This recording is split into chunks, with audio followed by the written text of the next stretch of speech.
मंत्रिमंडल की बैठक शनिवार को हुई। बैठक में एजेंडे रखे गए लेकिन फैसला नहीं लिया गया। ये एजेंडे चुनाव आयोग को भेज दिए गए हैं। मंत्रिमंडल की बैठक खत्म होने के बाद सीएम नायब सैनी ने पत्रकारों से बात की। सैनी ने कहा कि कैबिनेट की बैठक में कोई फैसला नहीं लिया गया। जो एजेंडे रखे गए हैं उन्हें चुनाव आयोग को भेजा गया। चुनाव आयोग के दिशा निर्देश के अनुसार ही उन्हें लागू किया जाएगा। हरियाणा में 1 अक्टूबर को मतदान होगा। 4 अक्टूबर को परिणाम की घोषणा होगी।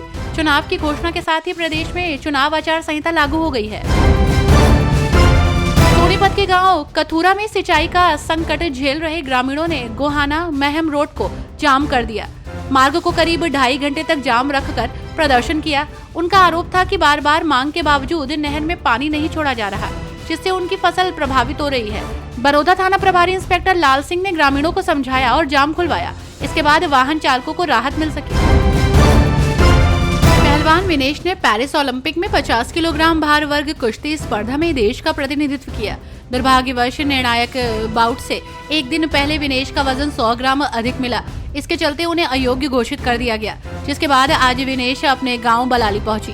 पेरिस ओलंपिक में कुश्ती के फाइनल मुकाबले से पहले डिस्क्वालीफाई होने के बाद विनेश फोगाट दिल्ली एयरपोर्ट पहुंची थी, जहां विनेश का भव्य स्वागत किया गया। इस दौरान वे अपनी साथी रेसलर साक्षी मलिक के गले लगकर रोने लगी। इसके बाद विनेश ओपन जीप में रवाना हो गई थी। महेंद्रगढ़ में अप्रैल माह में उनहाड़ी के पास हुए दर्दनाक हादसे में मृतक 6 बच्चों और परिजनों और क्षेत्र के लोगों ने न्याय की मांग को लेकर शनिवार को 11 बजे लघु सचिवालय के बाहर महेंद्रगढ़ रेवाड़ी रोड जाम कर दिया। इस दौरान लोगों ने 11 अप्रैल को हुए बस हादसे की हाई कोर्ट से जांच की मांग की। दोषियों के खिलाफ सख्त कार्रवाई, मृतक बच्चों की याद में स्मारक स्थल, मृतकों के परिजनों को आर्थिक सहायता, गंभीर रूप से घायल बच्चों को निःशुल्क उपचार, स्कूल की मान्यता रद्द करने, मेडिकल अनफिट बच्चों को भविष्य में सरकारी नौकरी सहित अन्य प्रकार की मांग उठाई। जाम के कारण महेंद्रगढ़ रेवाड़ी मार्ग और कनीना से कोसली रोड पर 2 किलोमीटर लंबा जाम लग गया। मौके पर शहर थाना और सदर थाना प्रभारी पुलिस टीम के साथ पहुंच गए।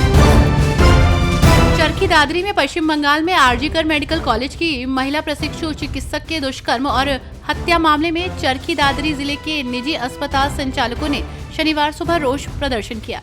डीसी कैंप कार्यालय पहुंचकर नगराधीश आशीष सांगवान को प्रधानमंत्री नरेंद्र मोदी के नाम ज्ञापन सौंपा गया, जिसके जरिए दोषियों को कड़ी सजा दिलाने की मांग की गई। वहीं आईएमए के आह्वान पर निजी अस्पताल संचालकों ने अपने संस्थान में ओपीडी बंद रखी। चुनावी रणभेदी बजने के साथ ही शुक्रवार शाम से हिसार में आचार संहिता प्रभावी हो गई। जिले की 7 विधानसभा सीटों पर 1 अक्टूबर को मतदान होगा और 4 अक्टूबर को नतीजे घोषित होंगे। आचार संहिता लगने के साथ ही एयरपोर्ट से उड़ान, नए बस अड्डे, नए नागरिक अस्पताल भवन, एलिवेटर रोड, दिल्ली रोड को 6 लेन करने सहित अन्य बड़ी परियोजनाओं पर ब्रेक लग गया। अब प्रदेश में नई सरकार के गठन के बाद ही इन परियोजनाओं का भविष्य तय होगा। पंजाब हरियाणा हाईकोर्ट की फुल कोर्ट ने अब निलंबित रजिस्ट्रार रिक्रूटमेंट बलविंदर शर्मा को बर्खास्त करने की सिफारिश की है। अधीनस्थ न्यायपालिका में 109 पदों को भरने के लिए हरियाणा लोक सेवा आयोग के माध्यम से हाईकोर्ट की कमेटी ने आवेदन आमंत्रित किए थे।